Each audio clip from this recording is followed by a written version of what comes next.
whenever I talk about Trump in this context, I always say, imagine how much worse he'd be without monogamous norms. Hmm. Like, Yeah, yes, our monogamous so norms true. are built to control people like Trump, Yeah. and they're doing a decent job, Yes. right? I mean, Oh man. Yeah. could Trump be behaving or have behaved better? Yes, Yes. but imagine Trump 20 years later or 30 years later, right? Hi, welcome to Jeremy Pryor's podcast, or what I like to call Jeremy Pryor Unfiltered. I'm his daughter and producer, Kelsey Gall, and we are excited to bring you seasons of content all the way from Tolkien to theology, from business to family. If you like to contemplate deep philosophical ideas across a wide range of topics, you've come to the right place. Make sure you give us a follow so you don't miss out on future episodes.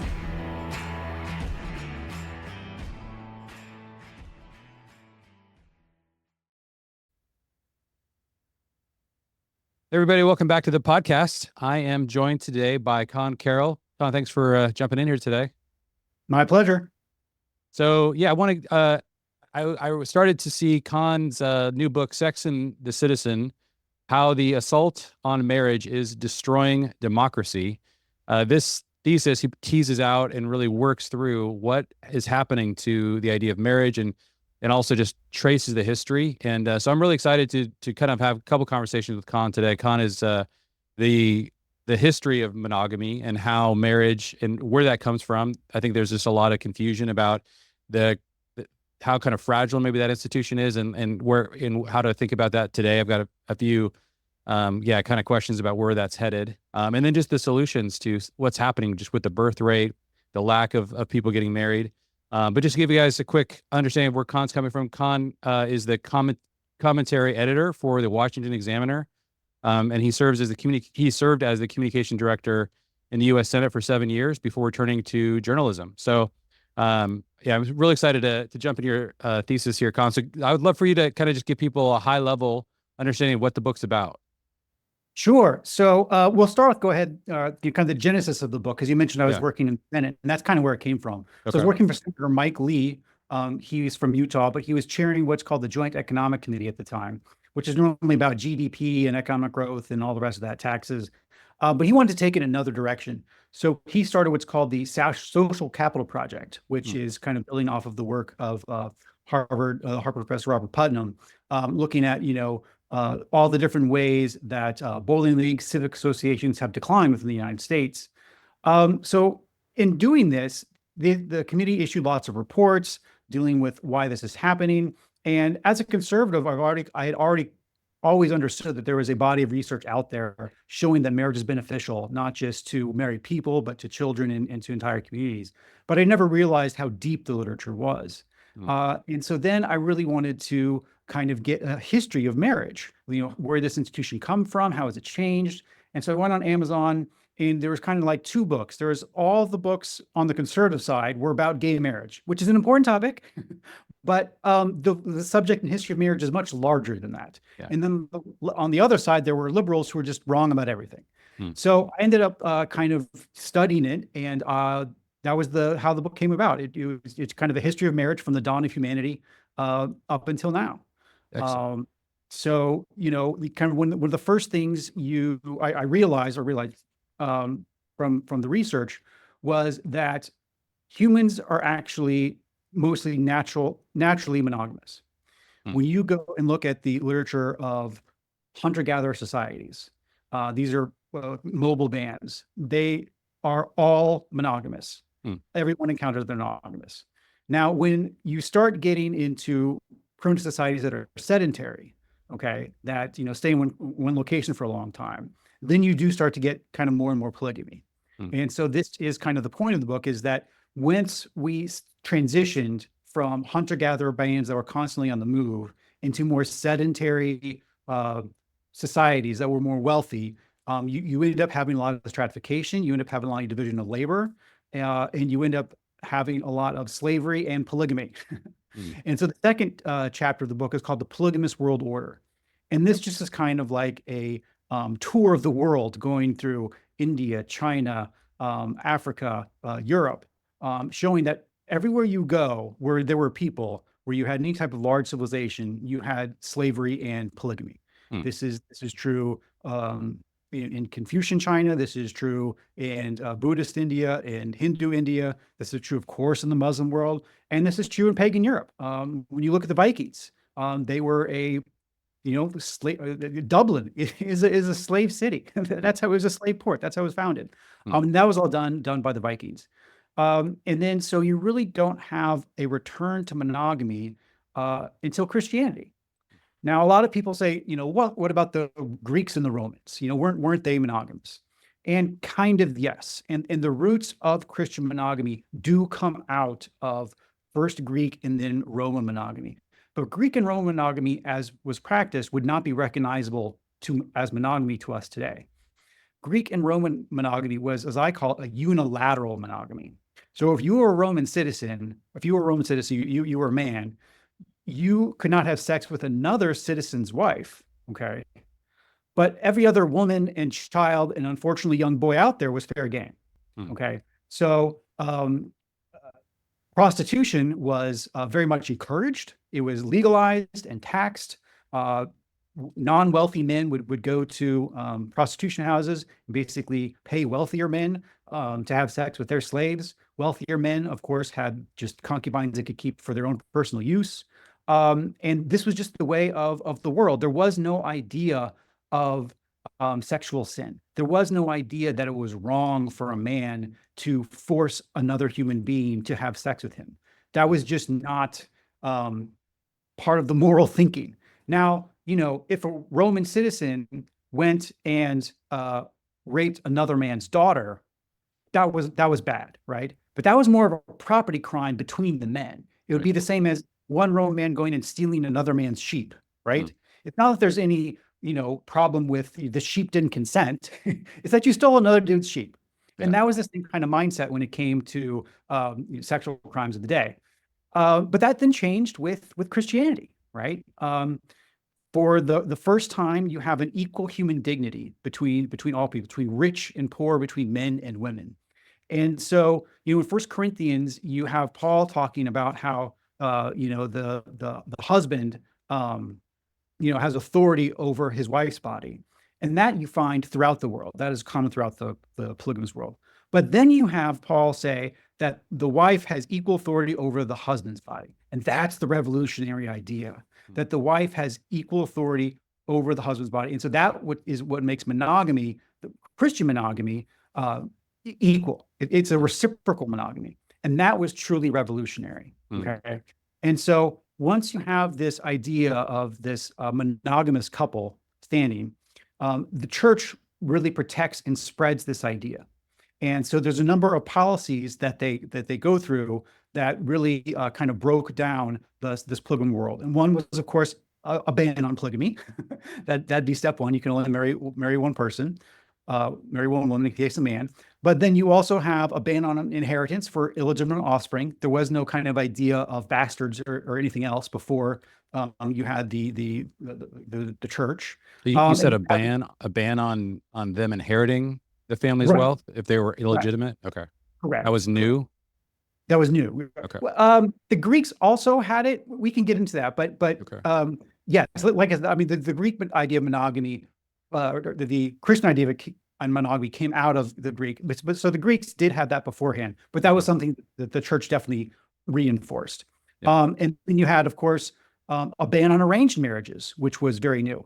Roman society was all about the head patriarch. You could not get married just whoever you wanted if you were a Roman citizen. You had to get the patriarch's permission to get married. The church was very much against that. The church was very much, in order to be valid, a marriage had to be consensual between both parties. Okay. That's the third item, was a ban on arranged marriages. And then the fourth item was kind of a way of helping that ban along, which is a ban on cousin marriages. Yes. Because very often cousin marriages were just arranged marriages that were disguised. And this was a common practice, a way to keep wealth within large patriarchal families. And so, not that this wasn't the intent of the church, but these four policies ended up breaking down patriarchal, clan-based power structures. Yep. Okay. And what rose up in its place were more of like voluntary civil society structures, guilds, universities, towns, etc. And that, kind of burgeoning nuclear family-based civil society, that becomes then the foundation for democracy, and then the Industrial Revolution and all the great wealth that we see in the Western world today. So I know that some have argued that fourth move, the ban that the Catholic Church made about cousin marriage, they went all the way down to, what was it, the seventh generation? It was a pretty extensive.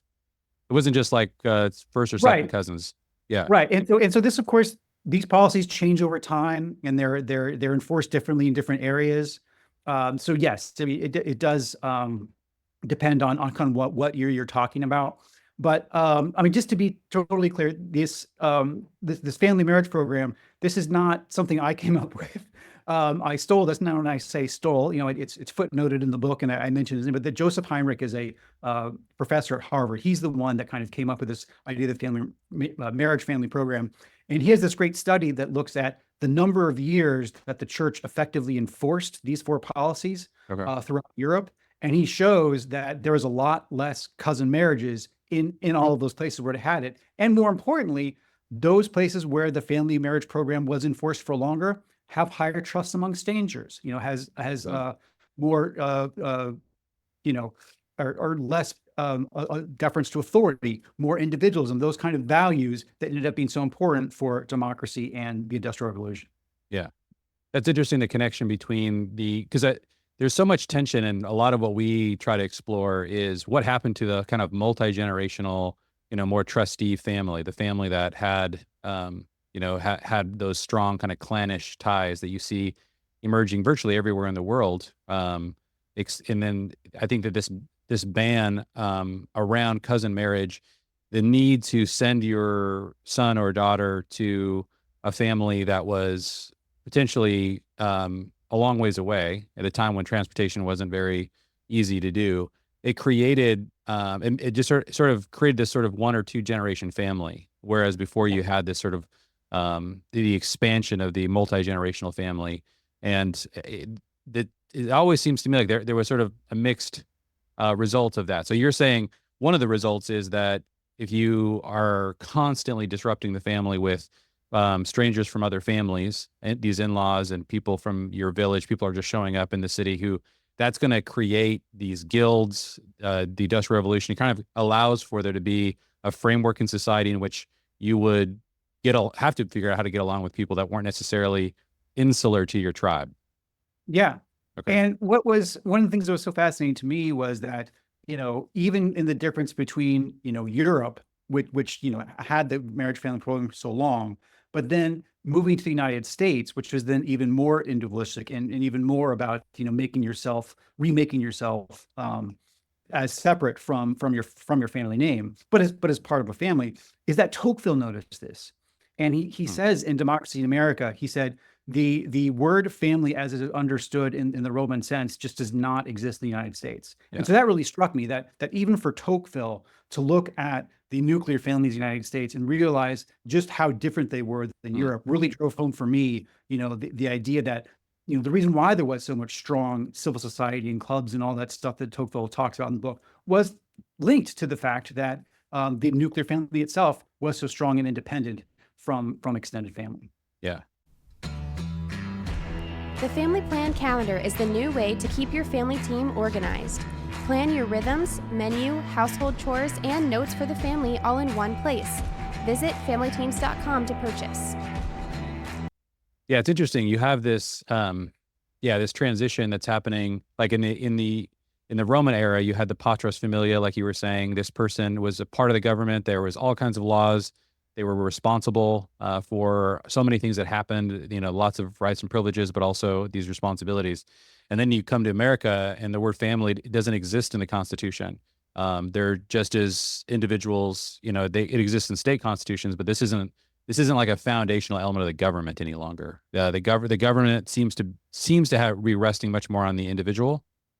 Well, not in the individual. I would say more of like a nuclear family of the couple, because the founders were also very much clear that the family was the basis of civil society. Ben Franklin has this whole quote about churches at school, everything else would be worthless without the family. You need the family as a foundational unit. So the founders definitely understood that the married household, not the individual person, but the married household was the foundational unit of civil society. Okay. So like catch me up to today.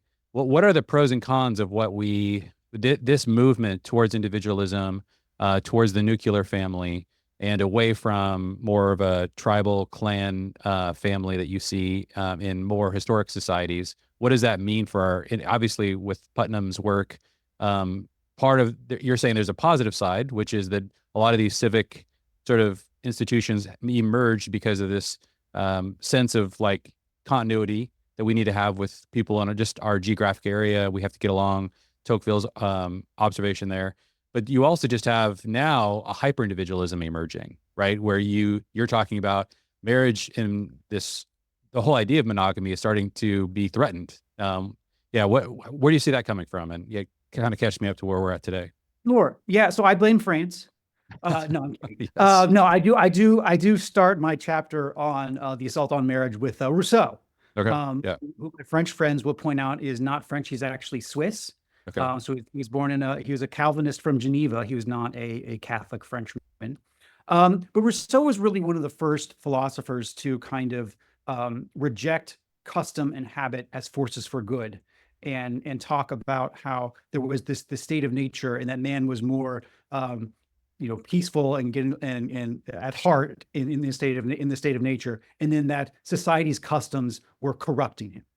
And then from there I turn next to Mill, the libertarian. And so, he also saw, customs as harmful to individual fulfillment. And so he advocated for experiments in living, and that he thought these experiments in living, which challenged custom, were essential to human flourishing. And so that's, I think, where you really start getting into this more of an individual focus, and this pushing away from the idea that the society and the family responsibilities that we have, are fundamental. Okay. And of course, Mill also then gives us the harm principle, saying that as long as it doesn't hurt someone, then it's fine. But it's not fine, because what goes on behind closed doors doesn't stay there. Okay, so then I go through a number of anthropologists like Margaret Mead, and how she was beginning to cultural relativism, and that all cultures are equal, no culture is better than the other. And so she has this book on sexuality in American Samoa, and how free it is, and how healthy all the young girls are who are sleeping with everyone they want. And this becomes a New York Times bestseller. And she comes as this great columnist, everything else. But she was wrong. Basically, her portrayal of American Samoa was just false. This was it was a polygamous culture. It was part of the polygamous world order, and then you had Christian missionaries come in, and they were the young girls. They were just as committed to this monogamous new norms as anyone else. But there was a need within the intellectual elite to say, monogamy is just one of many options, and Margaret Mead kind of fed that. And so that was then, kind of reinforced again by moving to Indiana, Kinsley. Okay, so Kinsley was actually a biology professor studying wasps when Indiana University wanted to start having a class on sexuality. And so he volunteered for that. And then from that, he got a Ford Grant Foundation, and then that became where he funded his research into sexuality. And so, of course, he publishes his book, which talks about how common infidelity is, how common gay sex is, and all the other things, which, just like Mead, turns out to be completely false. Even worse, now that we have his biographies and everything else, he was clearly an ideological actor. Like, he encouraged his staff to cheat on each other's spouses and sleep with each other, and he even filmed sex acts in his house. Like, this was not like a unbiased scientist. But his work is you end up seeing it in model penal codes. You end up seeing it in Supreme Court dissents. Again, you have the intellectual elite that is so hungry to be sexually liberated from monogamous norms that they treat it as science, when we have since found out, everything he said was wrong. Hmm. So from there, you then have, kind of the feminist revolution. And I talk about Simone de Beauvoir, who wrote The Second Sex. This is a woman who was not married to Sartre, right? Because she was anti-marriage, as was Sartre, but they were lovers. But she was also, she was a professor. And so she would actually seduce her students, virgins, and feed them to Sartre, who would then deflower them. So, but she wrote the one of the foundational texts of feminism, which was The Second Sex, which inspired by Friedan and everything after that. So you have these ideas seeping into the intellectual elite, and then you have a series of identify 3 Supreme Court cases that really kind of overturn the foundation of American family law, and then usher in the decline of marriage. And so the first one called King v. Smith, it's 1968. So this is a case out of Alabama where the Supreme Court rules that man of the house rules are hereby illegal. So man in the house rules were rules intended to make sure that only deserving women were able to receive welfare. Okay.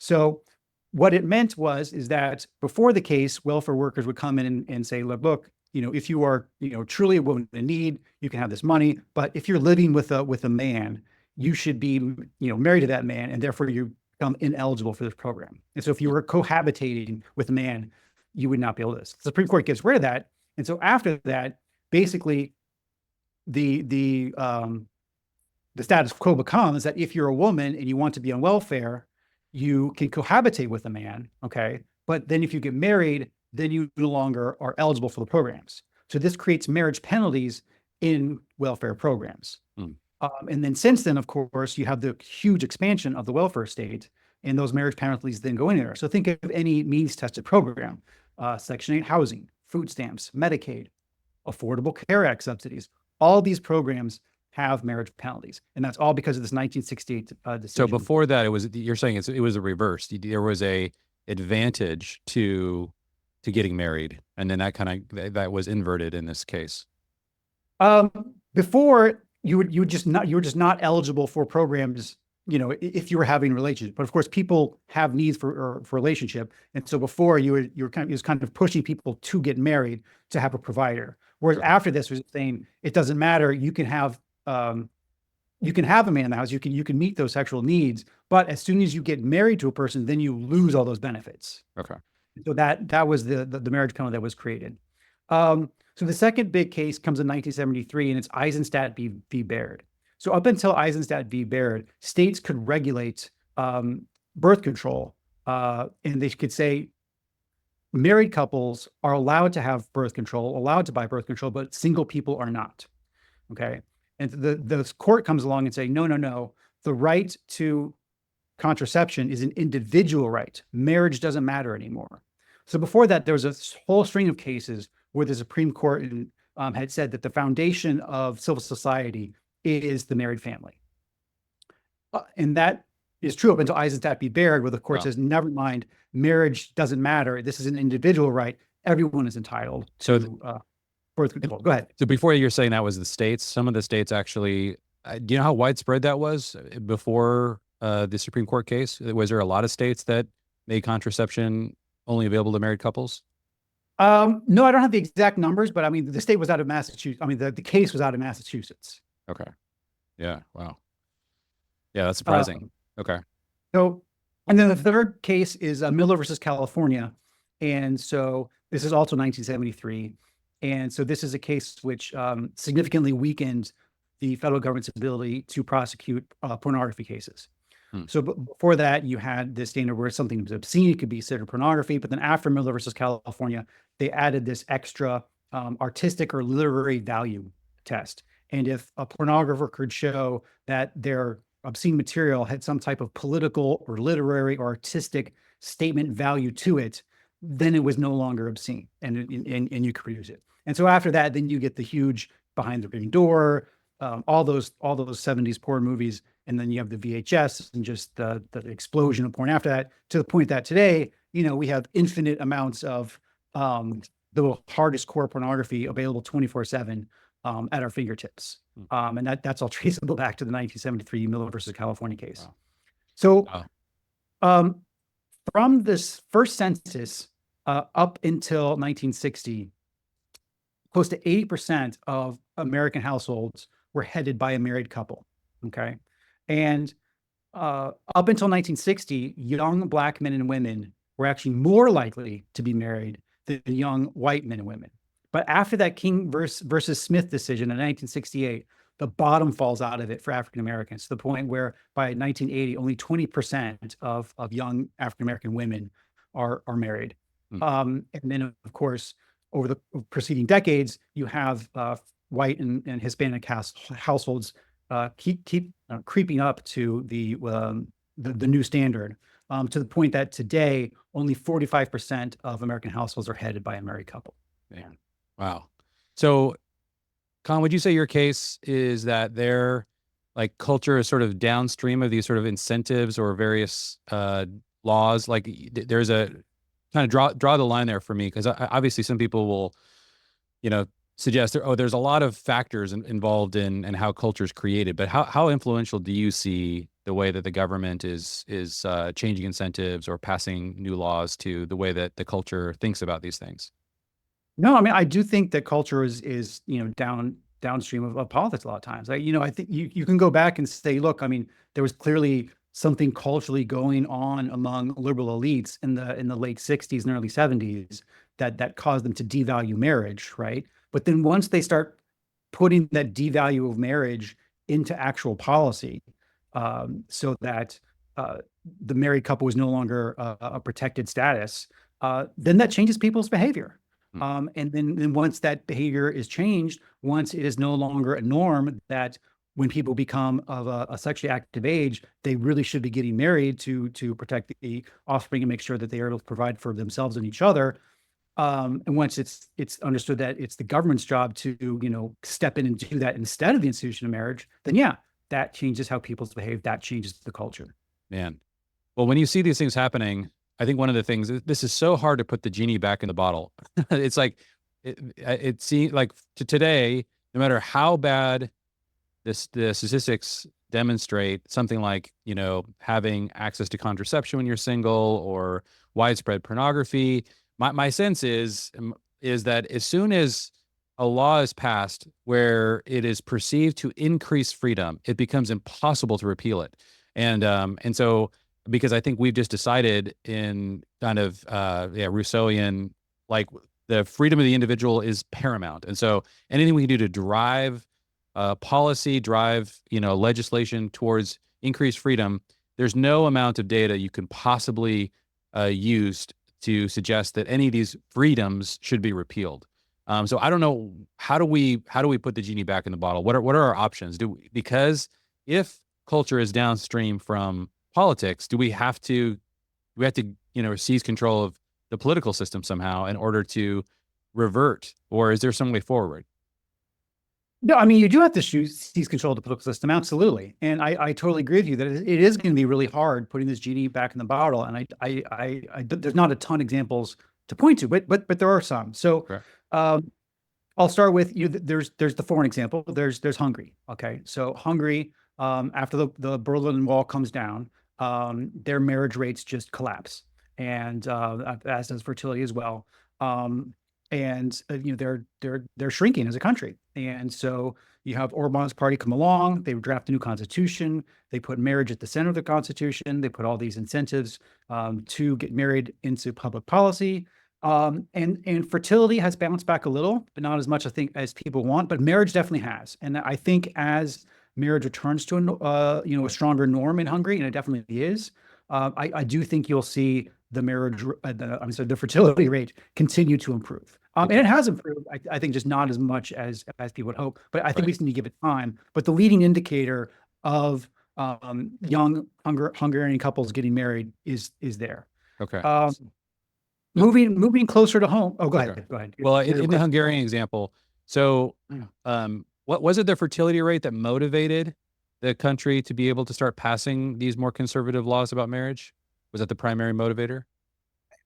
I think it was part of it. Yeah. I don't know if it was all of it, but it was definitely part of it. Okay. I keep wondering, yeah, what would cause Americans to think that something is so precious that it's worth curtailing freedom? Like, could the fertility rate plummeting get to a place where we're like, we have to champion marriage. We have to look at this stuff seriously. Because I think I don't know how much in the Hungarian example, because they were under communism, there was more of a collectivist ethos that the population was under for so long. Did that make it possible for them to agree to allowing the government to step in and make policies that would impact the way that the country, would think about marriage? Yeah. How do you see, do you see a way for Americans to get behind the kinds of laws and policies that are being enacted in Hungary? Do you see that being a possibility? Do you see that at more at the state level, the federal level? Like, how could this happen here? Sure. So the answer is yes. My book is hopeful. Yeah. Okay. I do think we can turn this ship around. But yeah, I mean, it is going to take winning elections. Absolutely. Yeah. Just to look at one example. Yeah. There's a whole slew of different policy solutions that I go over in the book. But the overall driving force behind all of them is that we need to make men more marriageable again. So my thesis is that most people still want to get married. Most young women still want to find a romantic partner that makes them happy. Most men want to find a woman to provide and protect for and live their lives with her. But there's a whole slew of things that are making that more difficult. I'm going to choose a real minor one, but I think it does show, and we can get to other more major ones later, but I think it does show, kind of how this problem is everywhere, but how we could also start addressing it, which is, I don't know if you're a big sports fan. I am. I watch a ton of mostly college football, but NFL as well. And 5 years ago, you could watch a football game and not see a single ad for online gambling. Right. Today, it's everywhere. You can't watch a game without seeing 20 ads for online gambling. Well, guess what? We have data on online gambling and what it does, and it's not good. It causes a lot more bankruptcies. It causes a lot more debt, a lot more credit card debt. And guess who is victimized the most? Guess who hurts the most in this case? Young men who don't make a lot of money. Guess who is not getting married? Guess who is, for marriage lease, though that same demographic. Yep. So here we have a opening up of freedom, okay, which, expanded people's choice and helped, lead individual lives, but it is very clearly hurting the vulnerable among us, who we need to be better people and make better choices so that they can then find a woman to make happy so they can have a family and grow up to be responsible adults. Right. So that's one thing. So, and I'm not saying, online gambling caused the marriage crisis, but I'm saying that's just one example of here is a policy area where, yeah, we could go back and undo that choice. Congress could go back and say, maybe not even start with banning online gambling. Maybe start on banning online gaming advertising, right? So we're not constantly telling young men, hey, make another dumb decision. Hey, make another dumb decision every 5 seconds, right? Yes. So yeah, let's roll that back, okay? And then sticking with phones, there's tons of research on porn and its effects, and not all that agrees with each other. But one thing I was struck by was how much, even liberals and people on the left were like, there's an epidemic of young men choking women during sex. Like, where is that coming from? And the answer is porn. Yep. And so, you have this situation where, because porn production is driven by high frequency users, and those high frequency users need more and more strange stuff to, get them clicking some more. And so that kind of strange stuff then filters down to what everyone else sees. You have this meme, this epidemic of choking in porn, so that now young men and even young women go, oh, the porn starlet likes being choked. That must be a normal part of it too. But no, it's not. Choking's not. That's normal or part of sex. But it's something that then makes men worse at sex. It makes women afraid of sex, which then makes it harder for young and men and women to get together. Yep. And so that's another area where maybe we should make prosecution for pornography easier again, make it, stuff a lot harder to get a hold of. Yeah. So that's another area where, we can start, Wow. kind of cracking down on. Yeah. I've been pretty convinced of the adage that we think the thought of dead philosophers. And I think that so much of what is happening in society is downstream of what Rousseau taught. And I do think we've adopted his philosophy. And I think the only way we're going to move in the direction where we could have enough will, enough political will to make some of the changes you're describing is we've got to shift the philosophical or theological foundation for people's ideas from Rousseau to something else. Because, and one of the tricky things I find about his philosophy is that it's, the French, like you said, there's sort of a universal nature to it, and it's secular. It's kind of, it has this strange kind of, it creates sort of an arena out of the secular world and says, okay, these are universal rights that just kind of come from nature. And once you adopt that, once you no longer believe that rights come from God, that there is no theological foundation for it, then it starts to, I think, create a some kind of a society in which these values like freedom, and I think that increasingly is becoming defined as just the ability to indulge your sort of individual impulses to whatever degree. It's like that those definitions, I think they all are philosophically consistent with that foundation. So I think we're still on this Rousseauian train into the abyss.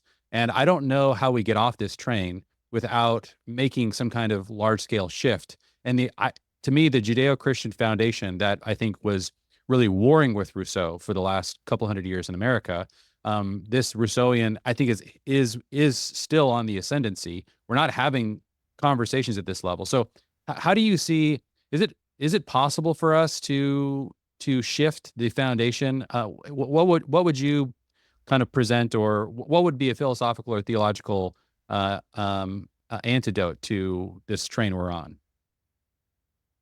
Wow, I'm going to have to plead ignorance on that one. I mean, I guess I would say, I think we just need to provide a more appealing picture, a more appealing vision for what the good life is, in that it involves marriage and family. I mean, I think, I mean, look at the Twitter ads we see today, right? You have the Jaguar ad, which has all these brightly colored androgynous people, straight out of the Pan Am Hunger Games. And then you have, in contrast to that, you have the Volvo ad, which has a man and a wife and their family, and just how important that grouping is together, and a celebration of those values.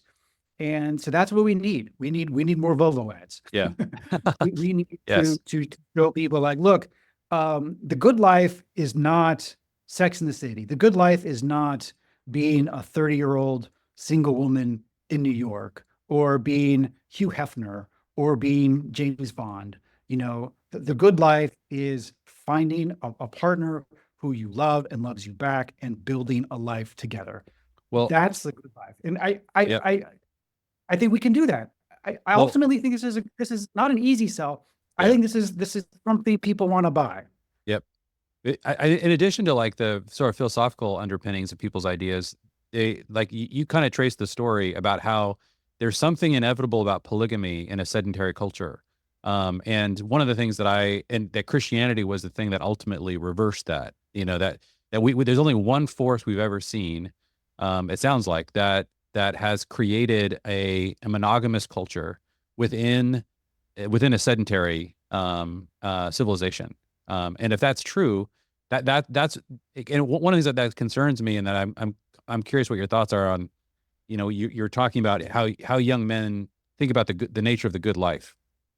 And one of the things that's occurring now with influencers like Andrew Tate is, I think, a reversion to a polygamist idea of the good life. And even what's going on in, current, political, where it used to be the conservative movement was really housed inside the Republican Party. But we're sitting here right after Trump was elected, and there's a lot of elements to that I'm very relieved for. I think there's an opportunity for there to be more conservative policies passed by a Trump administration than what would have been a Harris administration. But one of the things I don't know what to do with is what feels like to me the return of the polygamists. I mean, when you have a man who's had multiple marriages, and once you're a strong, powerful man and you get remarried, you're not in a traditional monogamous relationship. And even, and you see this with like Elon Musk, he's on his fourth marriage. I mean, there's clearly there is a one, if you can somehow seize power, if you can somehow have enough wealth, I think it was today or yesterday, Matthew Gaetz, he just withdrew he was going to be the attorney general, and I don't know, there's a sex scandal around him that to me just smacks of this sort of polygamist ethos. I don't like, there isn't a modeling going on in our culture politically. It would seem and feel to me like pure hypocrisy for even this movement, which again, it's I don't know who else is gonna be the standard bearer for any kind of conservative policy, but to start to pass things that would create a more enforced monogamous culture.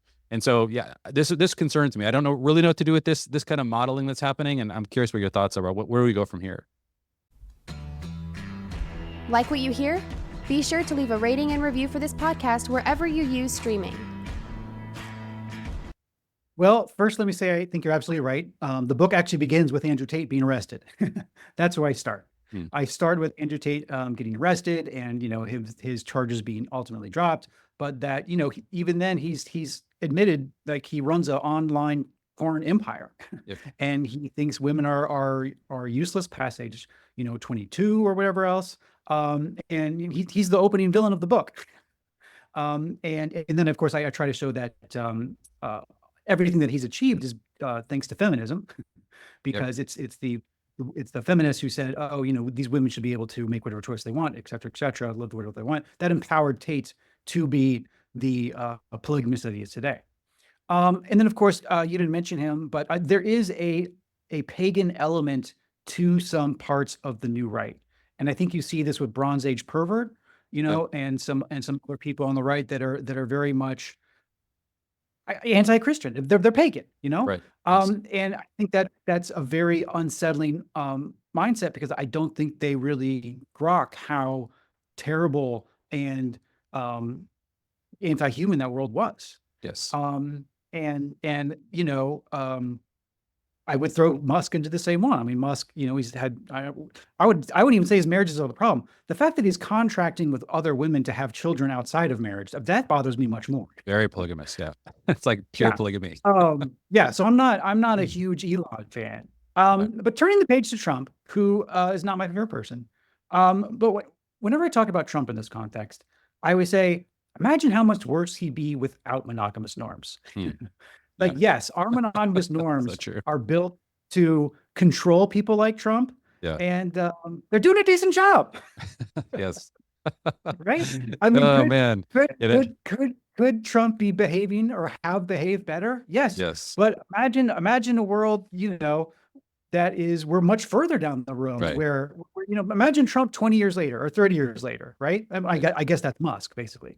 Who just wouldn't care who he's having sex and just would have, bimbos around all the time and just would be impregnated with ease and just wouldn't even care about it. At least he seems to be embarrassed, right, to be violating. Yes, to hide it. There's a reason for the hush money. Yeah, that's good, right? I mean, at least he's acknowledging the moral norms that exist. Yes. Victories in small places. Yes. We can laugh about these things, but I think Vance is a true believer. I think DeSantis is a true believer. Yeah. These are good, honest men who have healthy, loving marriages, and we can hold them up and say, look, this is the good life. This is what you need to be doing. Yeah. Yeah, I'm a huge believer that we need to be elevating this. But your example of feminism, it's so clear that this breaking down of monogamous norms has been a disaster for women. But Mhm. there is a widespread sort of intuition within feminist circles that it has liberated women, and there's Yeah, nothing we can say to them that will not cause right. them to vote against any kind of monogamous norms as being somehow anti-female. And this is so frustrating. They've written whole books about it. I talk about this in my book. Hannah Rosen has a book titled, are you ready for this? The End of Men. And in this book, she flat out says that the decline of marriage and the rise of the hookup culture is essential for feminist progress. It is essential for women to meet their professional needs because they need to have a time where they can have temporary, consequence-free sex and relationships, so that they can get degrees and become CEOs. Yes. And it's only because of the decline of marriages that will happen. And yeah, you read that and you just want to pull your hair out. Yeah. Be like, no, I know. Well, you're, you you're, have you're, like we do have influencers like Louise Perry, who wrote that The Case Against the Sexual Revolution. One of the things I found fascinating about Louise Perry, her journey is so fascinating. So she's Oxford educated feminist who has written this incredible case against how the fact that the feminist movement has been a disaster for women. And then she went deeper and deeper and deeper into the causes, and now as she's been exploring what the alternatives is, she does seem to be exploring Christianity as some way out of this. This is kind of the inevitable thing that I keep trying to like explore whether or not there is a secular solution, a secular philosophy that could underpin a return to monogamous marriage. And I think that even within the Judeo-Christian sort of worldview, monogamy is not, according to the Bible, a gift given to Christians. Monogamy is a gift that God gave to civilization, right? You see that it predates, it's right there in the very beginning of Genesis. Humanity, in the story of the Bible, God chose one man, one woman, put them together in the garden, and this idea is not something that needs to be an exclusive element of Christian theology, but for some reason it seems to be broken down in so many different areas, unless there is a particular religious element to it, and that's the part of this that and to watch, because in Europe, especially watching Mary Harrington and Louise Perry have these conversations with feminists in the UK. One of the things that surprised me, or that I didn't really realize, is because the church is so weak in the UK and in Europe. There really isn't a backlash the way when feminists have conversations with people that are talking about the importance of monogamy in America. It's always like fought as a like conservative versus liberal, religious versus secular kind of debate. It gets framed that way very quickly in our culture. Whereas in Europe, it's much more framed the way you were describing it. The kind of let's have an honest conversation about the nature of the good life. You don't have to be religious. You could just look at the data and see this has been a disaster for women, disaster for children, disaster for men. Like, we need to get back to that. And so I'm curious how, do you see this sort of kind of collision in terms of like the way the Europeans are having this conversation versus the way that it's likely to play out here in the US?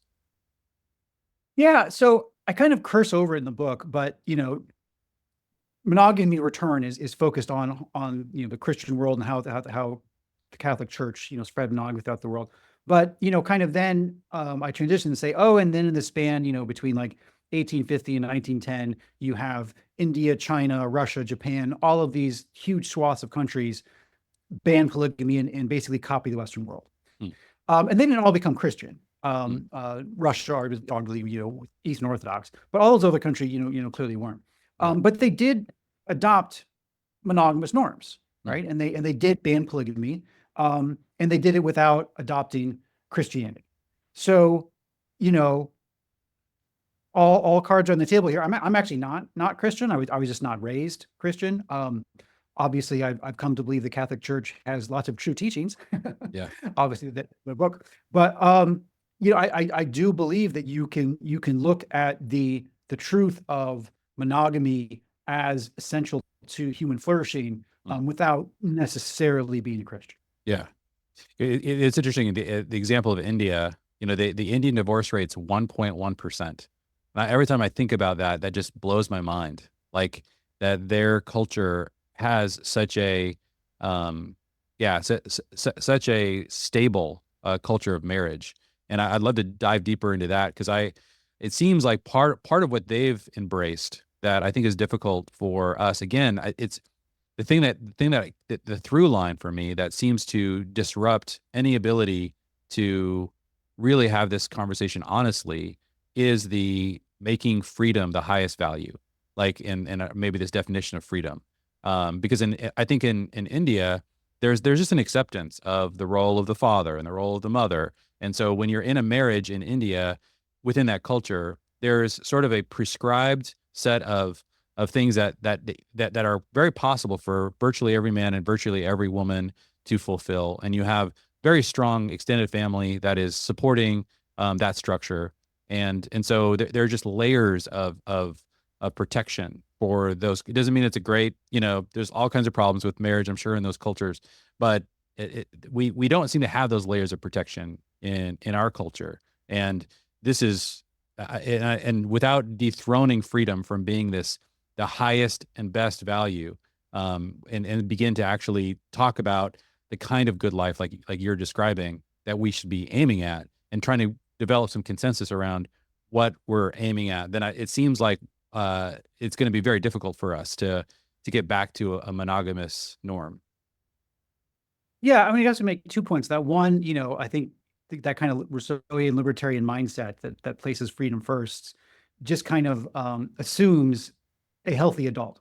Like they just poof, Yes. were created. Yep. And are suddenly here. Natural man. Yep. And there's no thought into, well, that's not how it happens. There's no stork that creates 18-year-old men and women and then drops them off and they're all of a sudden fully functional citizens. They're raised by families.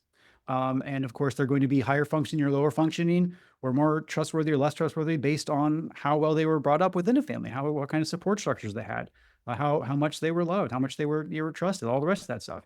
And the best environment for that is, of course, a married nuclear family.